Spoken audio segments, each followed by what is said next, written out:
Cumprimento todos os irmãos com a paz do Senhor Jesus, amém? Irmãos, vamos abrir nossa Bíblia no livro do profeta Abacuque, capítulo 1. O título aqui na minha Bíblia é A Iniquidade de Judá. Diz assim a palavra do Senhor. O oráculo que viu o profeta Abacuque. Até quando, Senhor? Clamarei eu, e tu não me escutarás. Ou gritarei a ti, violência, e não me salvarás. Por que me fazes ver a iniquidade e a opressão, a destruição e violência, estão sempre diante de mim, e há também contendas e o litígio se suscita. Por isso, a lei se afrouxa, e a justiça nunca se manifesta. O ímpio cerca o justo, e a justiça é pervertida. Amém? Pode sentar, irmãos.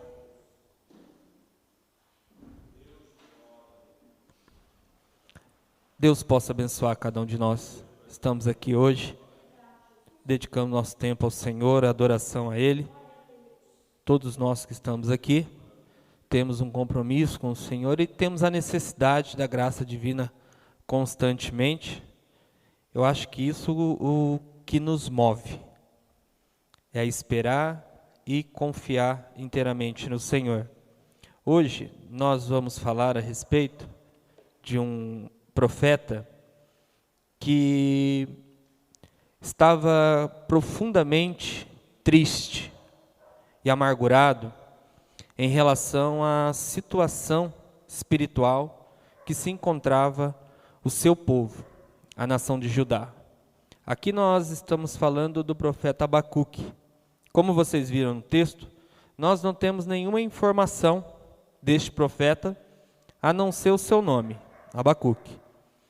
Provavelmente, ele seja um contemporâneo do profeta Isaías. Existem algumas tradições também que associam a pessoa de Abacuque à pessoa de Isaías. Até porque nós vamos ver daqui a alguns momentos, em um dos textos que eu vou citar, que é exatamente o mesmo texto que está descrito pelo profeta Isaías. Isso mostra aí um tom de proximidade, não só de ambos, mas principalmente da mensagem que está sendo ministrada da parte do Senhor, das profecias que o Senhor revelou a este profeta em relação à nação de Judá. Nesse momento da história, a nação de Israel não existe mais. Ela foi tomada pelos assírios, os assírios destruíram os israelitas. Nós temos mais informação de como isso se deu no livro de 1 Reis. Está tudo registrado lá. Agora nós estamos falando de um momento em que se aproxima um novo juízo da parte de Deus. Agora o Senhor vai fazer juízo contra Judá, que é conhecido como o Reino do Sul e que tem a sua capital, Jerusalém. Até então, o profeta ele não sabe ainda como que as coisas se darão. E o Senhor vai revelar ao profeta Abacuque exatamente o que o Senhor vai fazer. Abacuque, ou a história de Abacuque, ela é marcada pelos seus questionamentos que ele faz ao Senhor. Quando nós formos desenvolvendo aqui o texto, você vai ver que o Senhor responde a alguns dos difíceis questionamentos que o profeta está passando. Os seus questionamentos estão diretamente ligados ao que está acontecendo naquela sociedade, naquele momento, dentro das portas de Israel, de Judá. E o que estava acontecendo? Injustiças, das mais diversas injustiças. No campo social, nós temos aí diversas injustiças no sentido de uma grande opressão aos pobres e necessitados. Neste momento da história, o povo está adorando a outros deuses. A opressão sobre o justo é esmagadora. Aqueles que fazem o bem e que são corretos e que buscam a presença do Senhor, que estão no meio do povo, estão sendo perseguidos e maltratados, enquanto os ímpios estão praticando a maldade e aparentemente prosperando. O texto, ele já inicia com o primeiro questionamento da parte do profeta ao Senhor. Ele pergunta: Senhor, até quando? Até quando eu clamarei e tu não me escutas?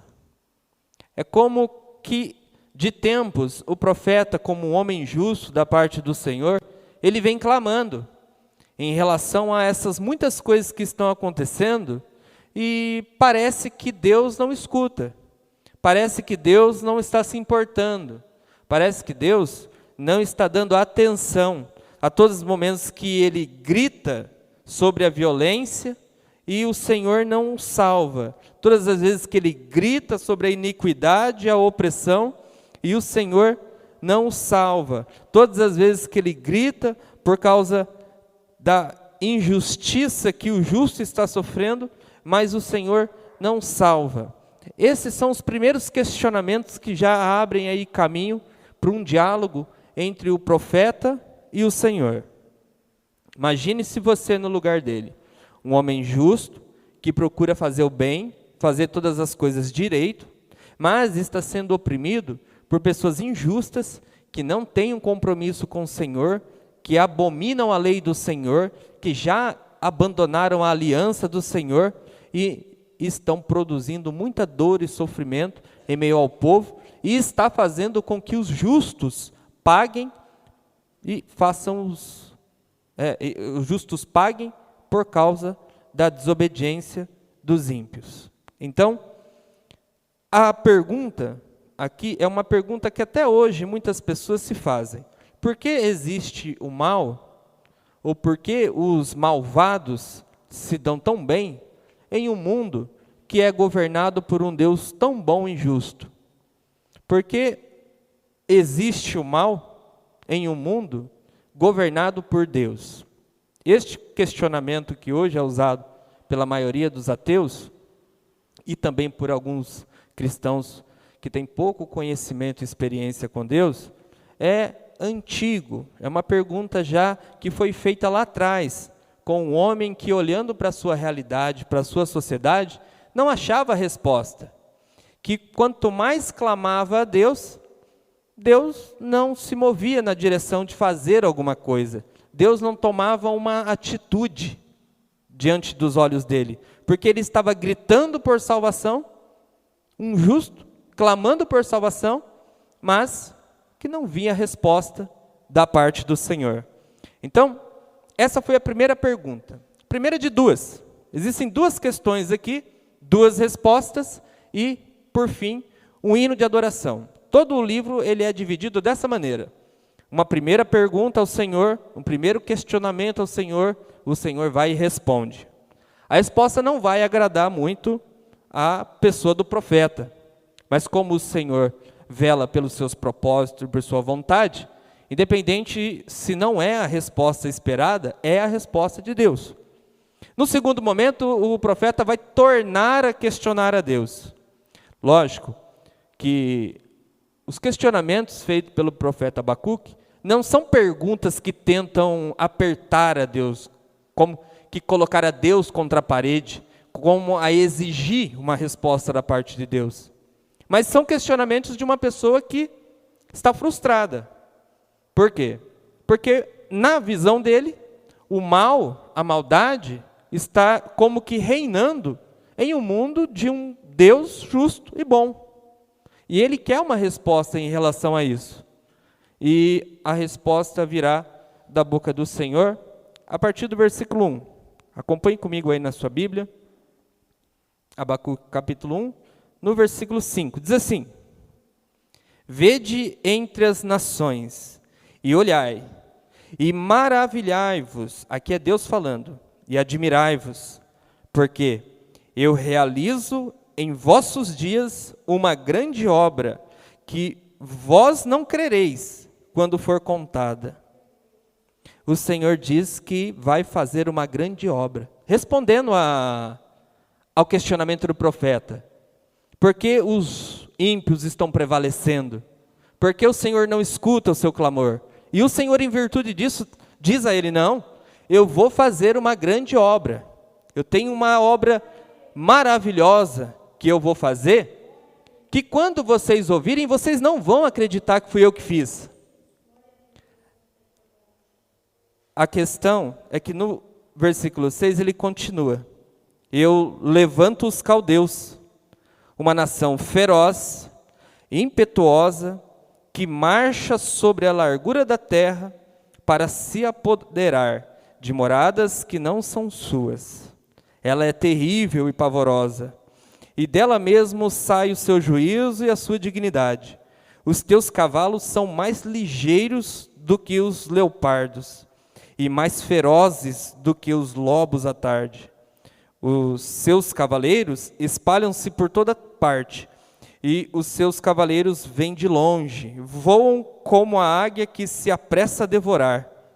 Todos eles vêm com violência, e os seus rostos buscam o oriente, região, evidentemente aqui de Judá.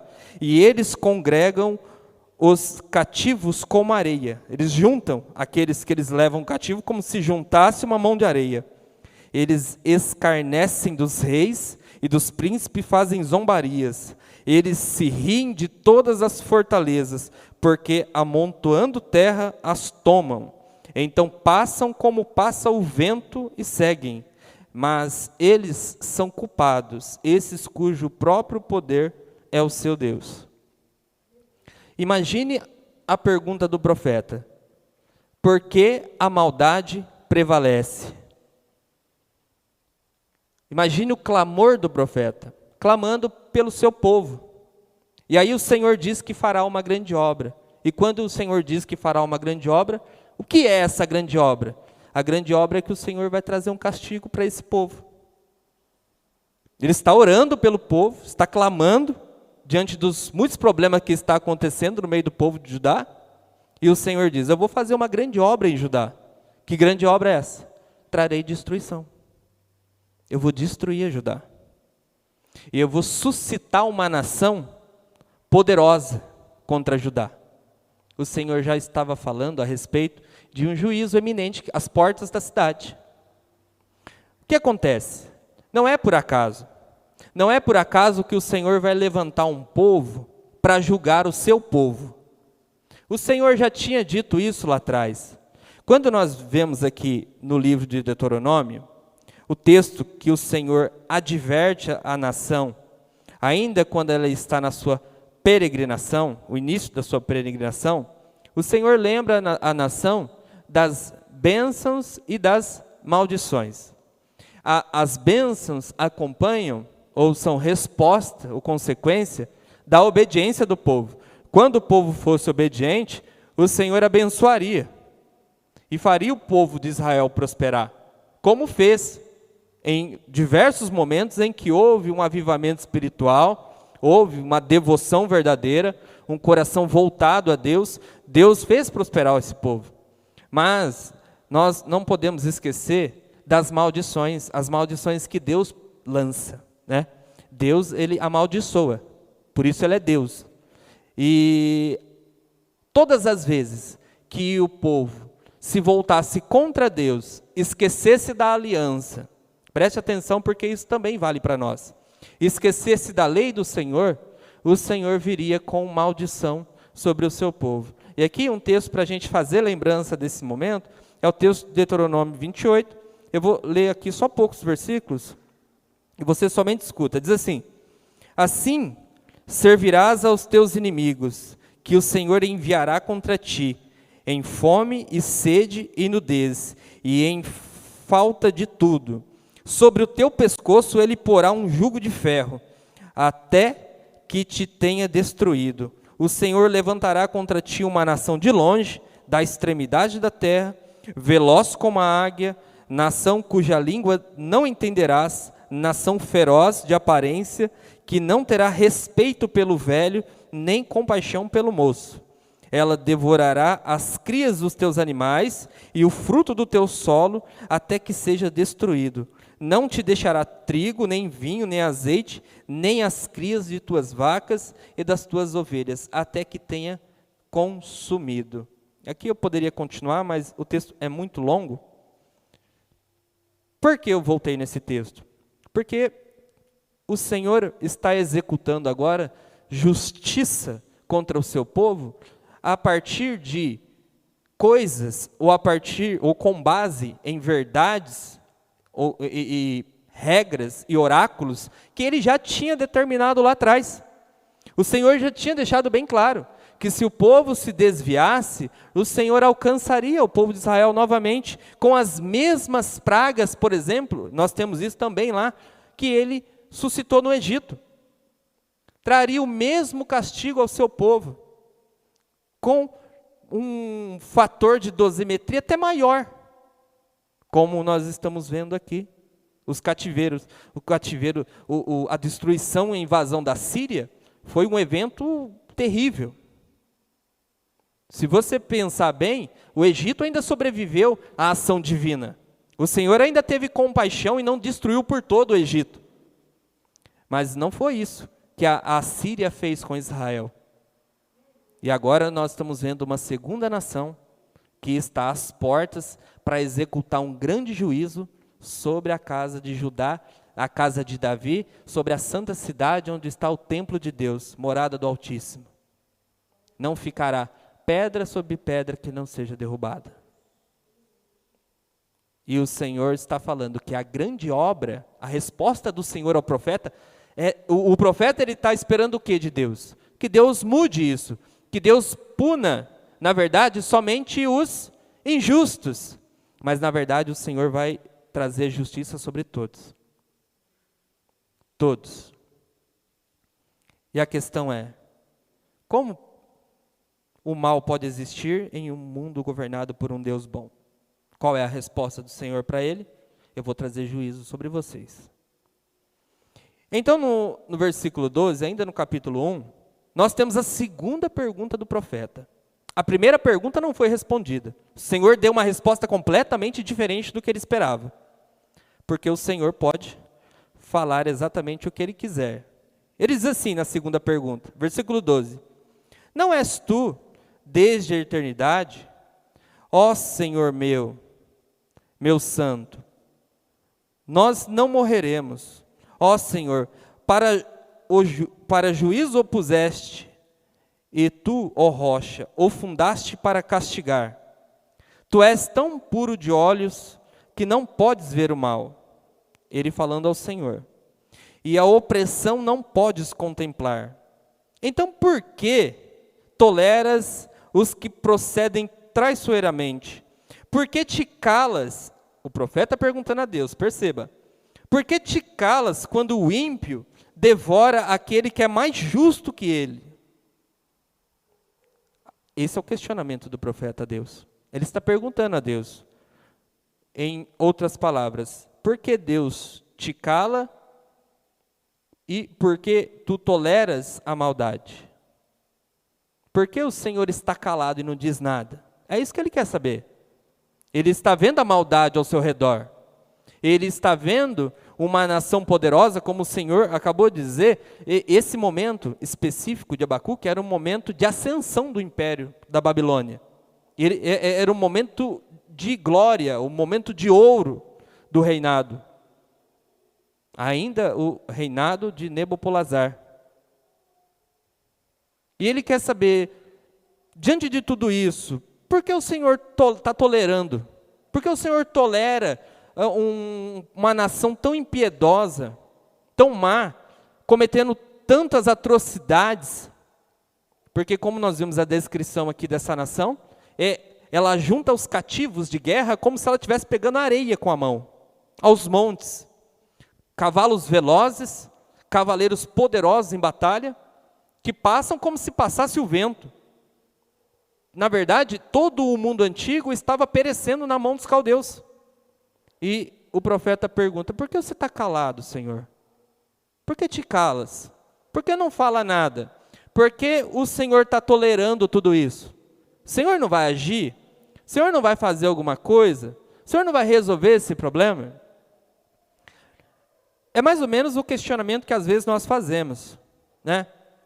Quando a gente está acontecendo algum problema na nossa vida, a gente não vê uma saída e começa a perguntar a Deus, né? Deus, e o que eu faço? Como que vou resolver isso? Senhor, qual é a solução? Senhor, eu estou sofrendo, o Senhor não está vendo? O Senhor não tem de misericórdia de mim, não tem piedade de mim, não se compadece de mim? Não está vendo o meu sofrimento, a minha dor? São esses os questionamentos da parte do profeta. São questionamentos justos. Ele não está aqui afrontando a justiça divina. Ele está clamando e questionando o porquê o Senhor tarda a tomar uma postura, uma decisão, a intervir na história. Por que o Senhor não resolve esses problemas? Quando nós olhamos um pouco a nossa situação do nosso país, por exemplo, as muitas coisas que estão acontecendo, as muitas denúncias que vêm sendo feitas, por que o Senhor não faz alguma coisa? A igreja tem orado por essas causas, por que o Senhor não resolve esses problemas? Por que o Senhor está vendo que nós estamos sendo governados por homens que odeiam a igreja dele, que odeiam o seu ungido? Por que o Senhor não faz alguma coisa então? Nós estamos vendo juízes injustos, nós estamos vendo corrupção na polícia, nós estamos vendo o tráfico organizado, na verdade o crime organizado comandando e ditando regras no país. Por que toda essa maldade? Por que o Senhor não faz nada? Se a igreja tem clamado por esses temas frequentemente, por que o Senhor não muda isso? Por que existem tantas pessoas, por exemplo, dentro da igreja com enfermidade? Por que o Senhor não está ouvindo a nossa oração? Por que o Senhor não toma uma postura? Se o Senhor não é Deus bom, que não tolera a maldade, que faz grandes coisas, que tem todo o poder, que é o Criador, por que o Senhor não resolve isso? Por que o Senhor não faz alguma coisa? O profeta está questionando o Senhor. O profeta ele quer saber por que o Senhor não faz alguma coisa. E aí então, aqui no capítulo 2, o Senhor vai começar a responder. O que o Senhor vai fazer? O Senhor já falou que vai fazer uma obra maravilhosa em Judá. E a obra maravilhosa para assustar e apavorar o profeta era trazer destruição. O que Isaías, no capítulo 29, falou exatamente, esse mesmo versículo aqui, que está no capítulo 1, versículo 5, exatamente está em Isaías 29, 14. É o mesmo texto. Mas a resposta do Senhor ao segundo questionamento, aqui no capítulo 2, é um castigo que o Senhor vai trazer também à nação que ele levanta para castigar Israel. Ele diz: sobre a minha torre de vigia estarei. Aqui é interessante, nós vamos ver repetitivamente uma figura que está nos profetas menores, que é a figura do cavaleiro divino, né? Jeová, o cavaleiro divino, que cavalga, não é esse o hino que nós cantamos? Então, esse conceito nasce no Antigo Testamento. A ideia aqui é como se Deus montasse em seu cavalo e cavalgasse sobre as nuvens, exercendo juízo sobre as nações de toda a terra. O guerreiro que luta em favor do seu povo, que remonta à ideia daquele guerreiro que sai em combate, pega o seu cavalo, veste a tua armadura e cavalga para o campo de batalha, para batalhar em prol do seu povo. Aqui nós estamos vendo o Senhor, Deus Todo-Poderoso, ele vai assumir esse papel. Então, ele está na sua torre de vigia, sobre a fortaleza me apresentarei e vigiarei, para ver o que fala comigo, e eu responderei a esta queixa. Ele vai responder, e diz: então o Senhor me respondeu, escreve essa visão, e torna bem legível sobre tábuas, para que aquele que passar correndo possa ler, porque a visão é ainda para o tempo determinado, o tempo que o Senhor decretou, e é até o fim falará, e não mentirá. Se tardar, espera, porque certamente virá e não tardará. Eis que a sua alma se incha, e não é reta nele, mas o justo pela sua fé viverá. Aqui o Senhor ainda não começou a falar, o Senhor dá só as primeiras palavras. Mas o que ele diz ao profeta? Eu quero que você escreva o que eu vou falar. Eu quero que você anote o que eu vou falar. Essa vai ser a resposta que eu vou te dar ao seu questionamento. O porquê eu ainda tolero e ainda estou calado. É mais ou menos isso que o Senhor está dizendo a ele. E anota isso. Anota bem claro, deixa registrado, porque isso vai servir para as próximas gerações, elas vão ver. E tão claro ficou que está diante de nós, o que o profeta anotou.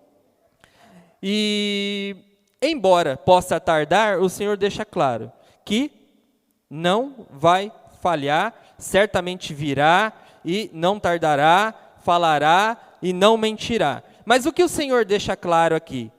E é um ponto que eu quero que você segure, antes de nós iniciarmos aqui os oráculos que o Senhor vai proferir contra os caldeus. Ele vai deixar claro que o justo, ele vai viver pela fé.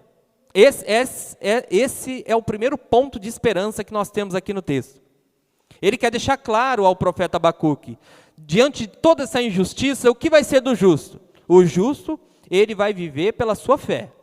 Aquele que tem fé vai viver. A fé aqui é a confiança, porque o Senhor vai fazer uma obra estrondosa no meio de Judá, trazer uma grande nação para a destruição. E o justo vai se questionar, assim como o profeta se questionou, por que eu? Se eu não fiz o mal? E o Senhor deixa claro aqui, o justo deve confiar no Senhor, no que o Senhor vai fazer. Se você perceber, Israel, ele não teve remanescente.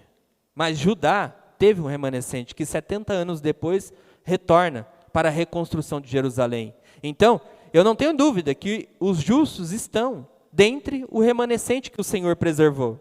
Mas veja bem, o Senhor vai, a partir do versículo 6, no capítulo 2, nós temos uma série de 5 oráculos do Senhor sobre aquilo que o Senhor vai fazer contra os caldeus. Uma nação poderosa que está destruindo, subjugando todas as nações da terra e colocando todos debaixo do estrado dos seus pés.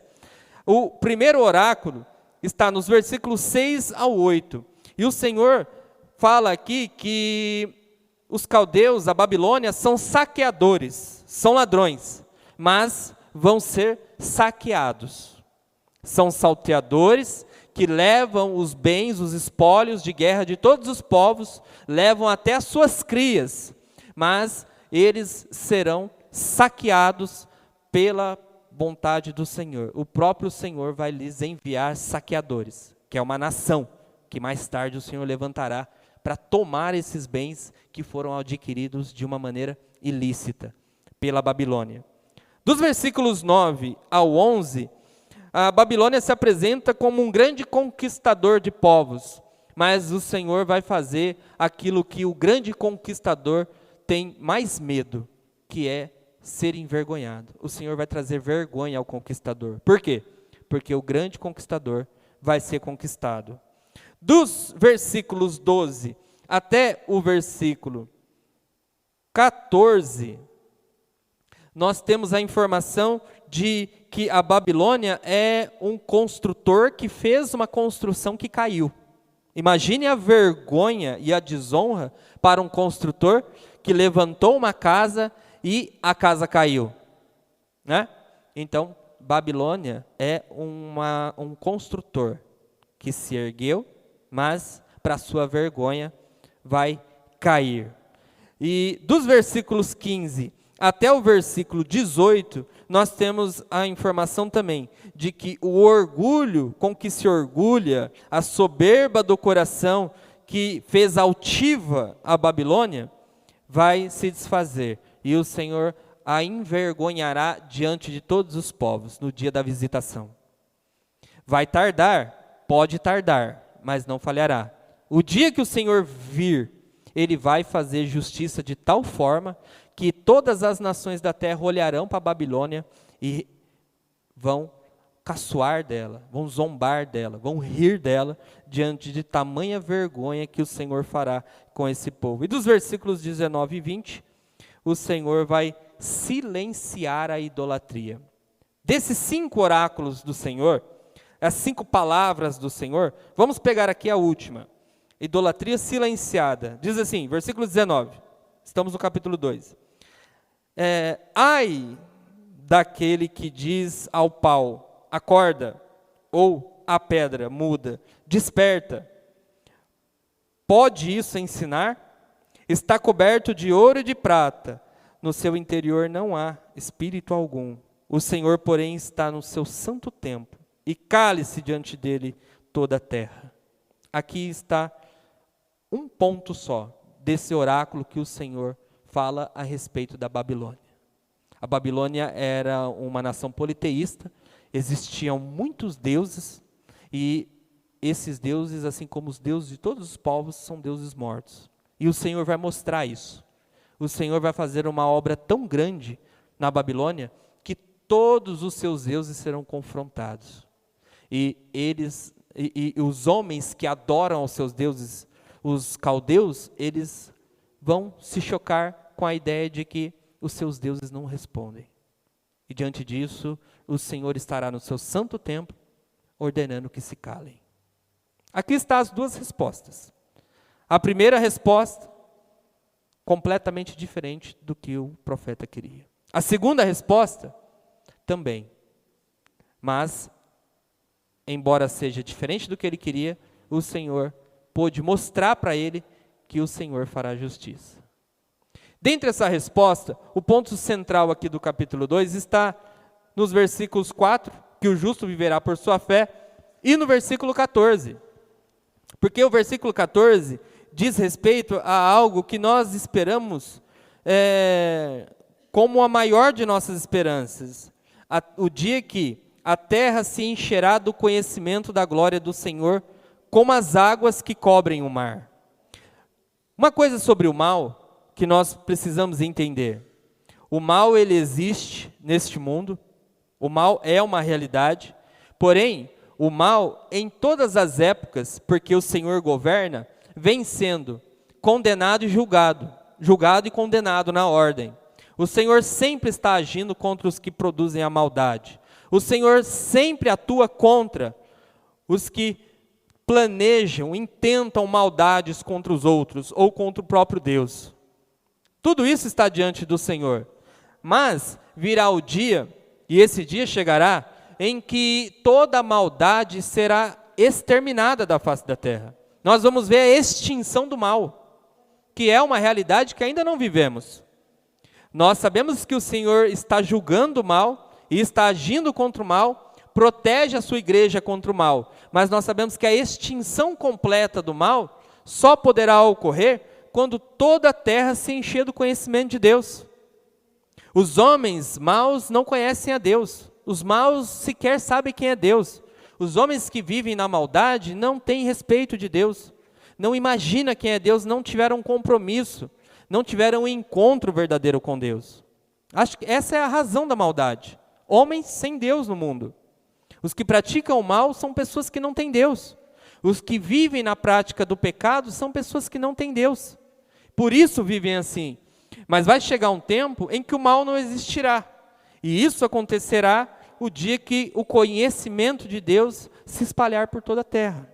Nós estamos falando de um período que já está, evidentemente, envolvendo a instauração completa, a consumação do reino de Deus. Um período que se dará com a volta de Cristo. Quando Cristo voltar, não haverá mais a maldade, não haverá mais as injustiças.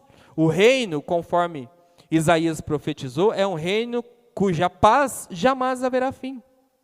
Um reino de justiça e retidão, em que não mais haverá esse sofrimento e essas dores que hoje nós passamos. O profeta está inconformado com a situação de Israel, com a situação de Judá. Mas não há nada que ele possa fazer. O Senhor já decretou um juízo. Mas o Senhor deixou muito claro para ele que chegará o tempo em que o mal de uma vez por todas será exterminado da face da terra. E é esse tempo que nós estamos aguardando.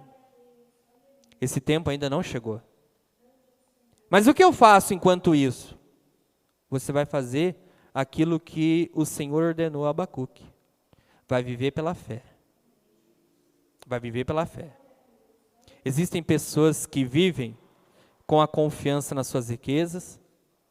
Existem pessoas que vivem confiando na sua saúde, confiando na sua vitalidade, na sua juventude, confiando em outras pessoas, confiando no seu trabalho.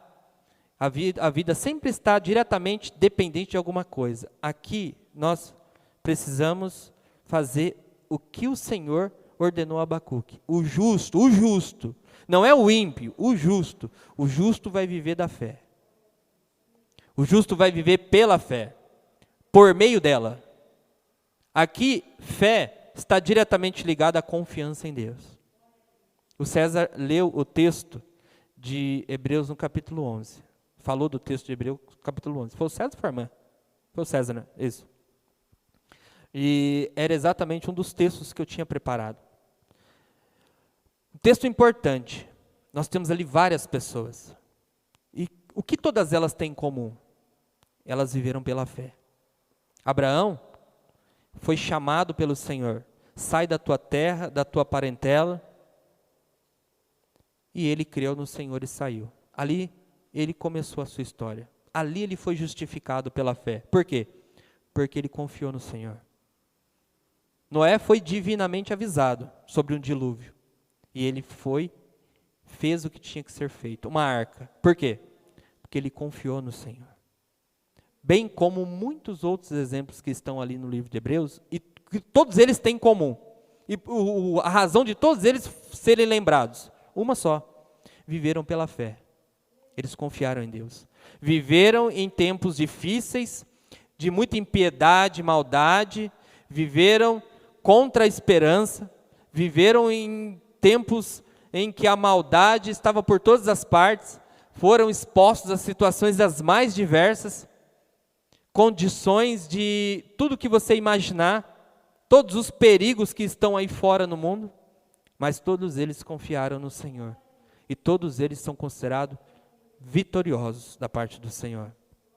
O que vai acontecer em Judá? Judá vai ser destruída, completamente destruída. Em 3 incursões que militarmente os caldeus vão fazer, vão levar grande parte das pessoas da cidade. Vão ficar poucas pessoas lá. Vão destruir a cidade e o seu templo. E vão levar essas pessoas embora. Mas a orientação do Senhor é uma só. O justo vai viver pela fé. Vão sofrer? Vai sofrer. Porque o sofrimento é parte da vida humana. Por causa da existência do pecado no mundo. Mas você vai ter que viver pela fé. Eu não sei o problema que você passa. Algumas pessoas aqui, a gente conhece um pouco dos problemas. E aí a gente sempre tem uma noção do que pode possivelmente estar acontecendo. Mas independente de qualquer coisa, viva pela fé.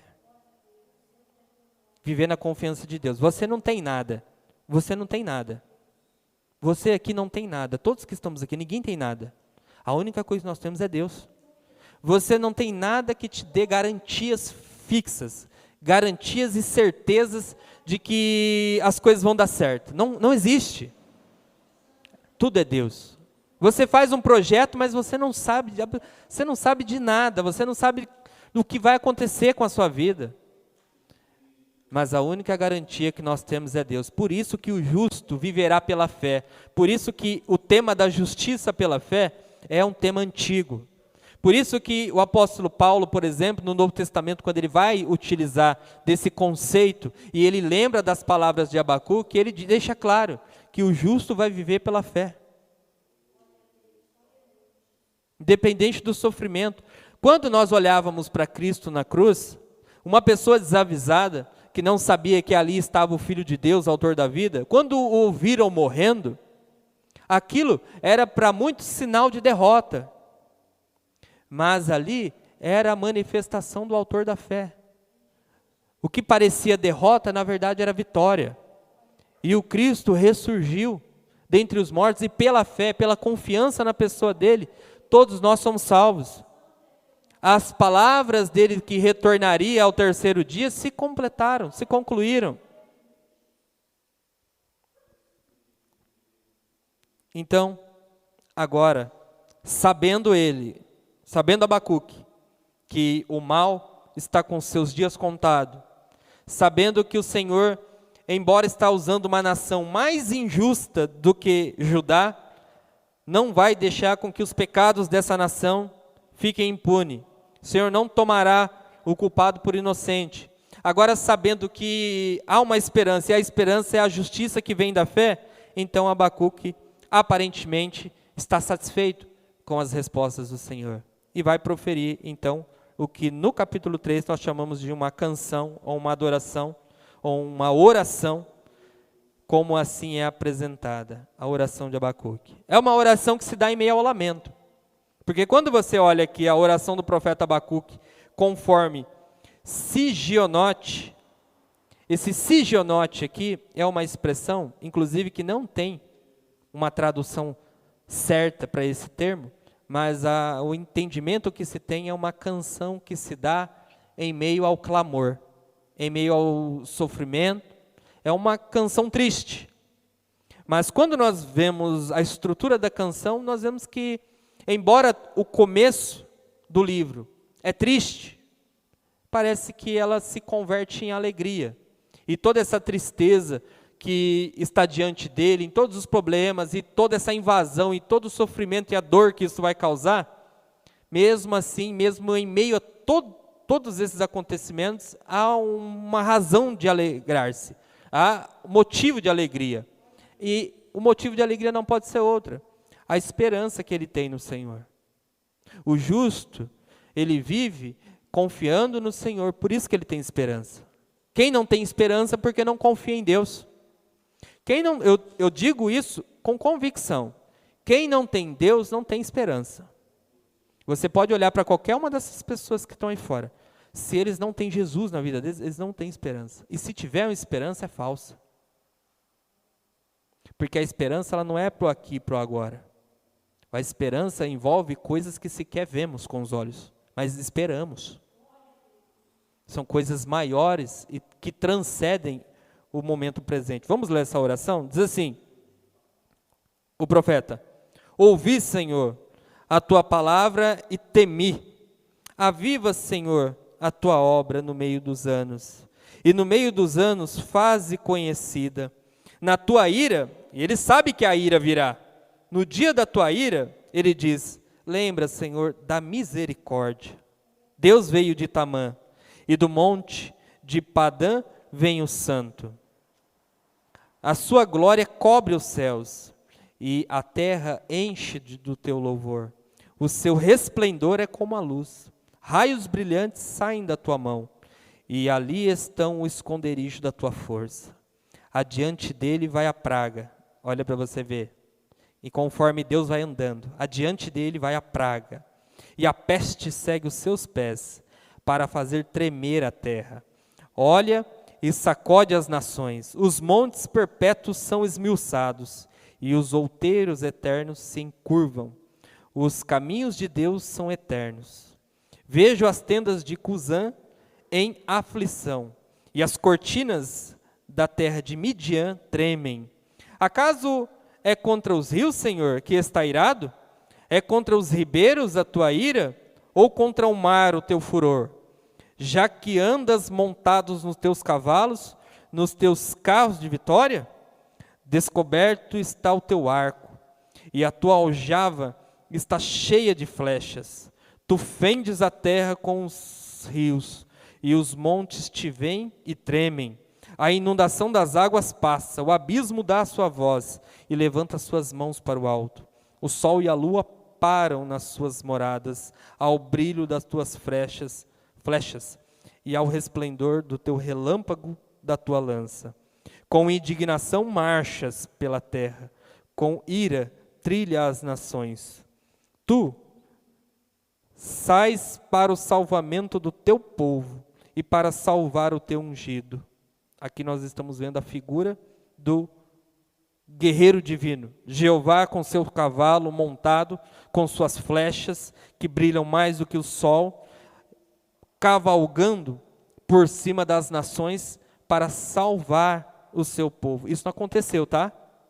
Isso ainda não aconteceu. Aqui, ele está falando de um evento que nem ele sequer sabe ainda. Ele sabe que acontecerá, mas como se dará? Ele está falando da volta de Jesus em termos poéticos. A poesia é parte da estrutura da mensagem profética. Ele está dizendo que Deus vai vir acompanhado de um conjunto de sinais aqui da natureza, montado em seu cavalo sobre as nuvens, cavalgando por cima das nações, exercendo juízo, né? Para resgatar o quê? O seu povo. Resgatar de quem? Ele diz aqui, do chefe da terra da impiedade, despindo, cortando da cabeça aos seus pés, tirando suas roupas. Transpassastes a cabeça dos teus guerreiros com as suas próprias lanças, quando avançam como uma tempestade para nos atacar. Eles vêm orgulhosos, como se estivessem para devorar o pobre às ocultas. Importante esse texto, ele tem aqui evidentemente uma aplicação histórica, se refere a Israel, e ao mesmo tempo o texto se refere aos últimos dias. Ele tem um teor escatológico. Versículo 15. Tu, com os teus cavalos, marchas pelo mar, agitando as grandes águas. 16. E ouvindo eu, o meu ventre se comove, a sua voz tremem os meus lábios, entra a podridão nos meus ossos e minhas pernas se estremecem.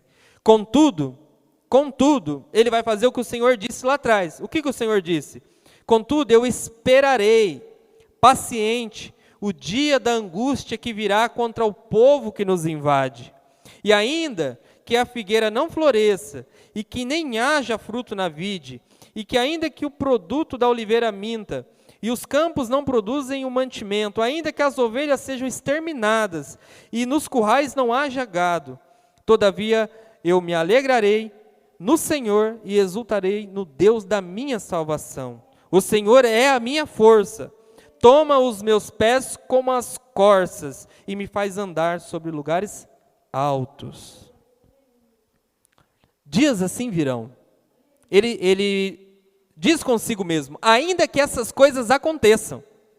E essas coisas de fato aconteceram. A Babilônia levou, inclusive, as suas plantações. Acabou com tudo. Todos os aindas que aqui estão, de fato se cumpriram. Mas independente de qualquer coisa, ele não estava olhando para o acontecimento que estava prestes a vir, que era o juízo contra o povo de Deus. O juízo contra ele, inclusive. Mas ele estava olhando lá na frente, aquilo que o Senhor tinha prometido no capítulo 2, que faria com a nação que estava produzindo impiedade sobre toda a face da terra, que era a Babilônia.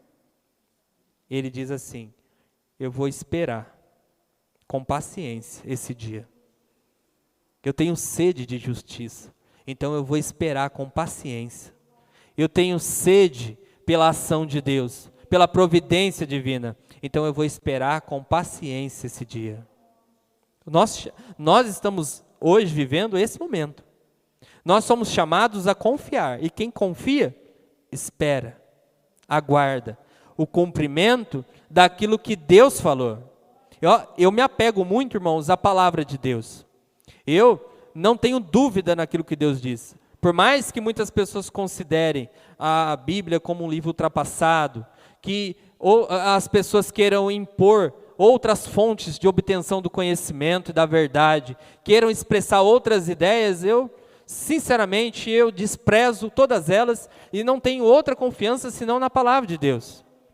É a única coisa que eu tenho, é a única coisa que você tem, é a única coisa, é o único objeto em que Deus manda nós colocarmos confiança na palavra que sai da boca dele. São seus oráculos. Você sabe o que é um oráculo? Oráculo é uma palavra que sai da boca de Deus. Uma palavra direta da parte de Deus. Aqui nós estamos vendo oráculos, registrados pelo profeta, coisas que o próprio Deus falou para ele. Não são coisas que ele recebeu a profetizar para os povos, não. Ele recebeu da parte do Senhor, da boca de Deus, ele ouviu audivelmente. Aqui, especificamente, esse livro foi dado por visões. Recebeu a visão do Senhor e o Senhor falava com ele todas essas coisas. Acalma o teu coração. Acalma o seu coração. Irmão, eu estou cheio de problemas. Exatamente. Acalma o seu coração com todos os seus problemas. O Senhor acalmou o coração. Esse homem estava cheio de perguntas. E ele mal sabia que ainda uma nação estava prestes. Ele já tinha uma noção porque os caldeus estavam no seu ano de ouro. Estavam destruindo toda a terra, invadindo toda a terra e dominando tudo. Mas ele não imaginava que o Senhor traria os caldeus para julgar o seu povo, por causa da sua desobediência. Ele sabia que haveria muita dor e sofrimento, mas ele tinha confiança no Senhor. Irmão, esse é o chamado do Senhor para a sua vida, a confiar. Se você quiser ser conhecido como um desses homens que estão em Hebreus capítulo 3, dessas mulheres, você precisa confiar no Senhor. Eles não são ninguém. Quem era Noé? Noé não é ninguém. Quem é Abraão? Antes de ser chamado pelo Senhor e sei quem é? Ninguém. E a única coisa que eles fizeram foi: confiaremos no Senhor. Então, essa é a palavra que eu quero deixar para vocês, porque foi essa palavra que o Senhor deu a Abacuque. O justo vai viver da fé. O justo só vai confiar na fé. O justo vai entregar o seu coração completamente à fé. Hoje, quando nós falamos que o crente tem que viver da fé, infelizmente o sentido disso é completamente distorcido da realidade da palavra de Deus. Então, esqueça conceitos absurdos e ideias loucas do que é viver pela fé, e entenda que viver pela fé é confiar no Senhor, é obedecer a palavra do Senhor, sabendo que essa obediência, essa entrega, essa devoção ao Senhor resultará, em tudo aquilo que o Senhor já determinou e prometeu para os fiéis. Amém? Uma salva de palmas para Jesus nessa noite.